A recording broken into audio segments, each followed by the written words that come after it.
اور ان فرشتوں سے کہتی ہے خبردار تمہیں سختی کرنے کی اجازت نہیں، میں نماز ہوں، اس نے دنیا میں میری حفاظت کی، آج میں اس کی حفاظت کروں گی۔ یہ وہ انسان ہے کہ جو دنیا میں میرا پاسبان تھا، میرا محافظ تھا، آج میں نماز اس کی پاسبان بن گئی، اس کی محافظ بن گئی، خبردار تمہیں سختی کرنے کی اجازت نہیں۔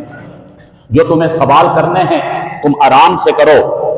پریشان کرنے کی اجازت نہیں۔ یہ نماز پھر اس انسان کو تسلی دے گی، اے فلاں پریشان مت ہونا، تو وہ انسان ہے جس نے دنیا میں مجھ نماز کی لاج رکھی، میری حفاظت کی، پابندی سے تم نماز پڑھتے رہے، آج میں تمہیں اکیلا نہیں چھوڑوں گی۔ روایت میں آتا ہے وہ فرشتے بائیں طرف سے آنے کی کوشش کریں گے کہ اس طرف سے آ کر اس میت پر مسلط ہو جائیں اور اس سے حساب کتاب لیں۔ فرمایا کہ اس طرف سے روزہ کھڑا ہو جائے گا، وہ پاسبان اور محافظ بن کر کہے گا خبردار سختی کرنے کی اجازت نہیں، میت کو تسلی دے گا تم آج اکیلے نہیں ہو، میں روزہ ہوں، تم نے دنیا میں مجھے اکیلا نہیں چھوڑا، میری حفاظت کی، آج قبر میں تیری حفاظت کروں گا۔ فرمایا کہ وہ اوپر کی طرف سے آنے کی کوشش کریں گے، اللہ کا قرآن پاسبان بن جائے گا، اللہ کا قرآن محافظ بن جائے گا اور کہے گا خبردار سختی نہ کرنا، میت کو تسلیاں دے گا، مجھے پہچان میں قرآن ہوں جس کی تو تلاوت کیا کرتا تھا، جس سے تو محبت کیا کرتا تھا، جس کی تلاوت تیرے گھر میں ہوتی تھی اور تو مجھ سے محبت کرنے والا تھا، آج میں تجھ سے محبت کروں گا، تیرا محافظ بن جاؤں گا۔ فرمایا اس طرح جب پیر کی طرف سے وہ فرشتے آنے کی کوشش کریں گے تو وہاں سے زکوٰۃ اور ہمارے صدقات جو اللہ کے راستے میں ہم نے اپنا مال لگایا، فرمایا کہ وہ کھڑے ہو کر وہ اسی طرح محافظ بن جائیں گے۔ پھر وہ سر کی طرف سے آنے کی کوشش کریں گے، وہاں پر اللہ کا ذکر کھڑا ہو جائے گا، درود پاک کھڑا ہو جائے گا، یہ جو ہم اللہ اللہ کی تسبیح کرتے ہیں، ذکر و اذکار کرتے ہیں، فرمایا یہ بھی قبر کے اس سناٹے میں، تنہائی کے گھر میں ہمارا محافظ، یہ ذکر ہمارا محافظ بن جائے گا، یہ درود پاک کا پڑھنا ہمارے لیے حفاظت کے ضامن بن جائیں گے۔ تو معلوم کیا ہوا، وَعَمِلَ لِمَا بَعْدَ الْمَوْتِ، مرنے کے بعد کے لیے جو آج ہم اعمال کر رہے ہیں، یہی اعمال وہاں پر کام آئیں گے۔ نہ دنیا کا مال و دولت کام آئے گا، نہ دنیا کے منصب اور عہدے کام آئیں گے، نہ دنیا کی یہ گاڑیاں اور بنگلے اور یہ دنیا کے عارضی سامان کام آئیں گے، وہاں ہمارا اچھا عمل کام آئے گا۔ تو عرض کرنے کا مقصد یہ ہے کہ آپ صلی اللہ علیہ وسلم نے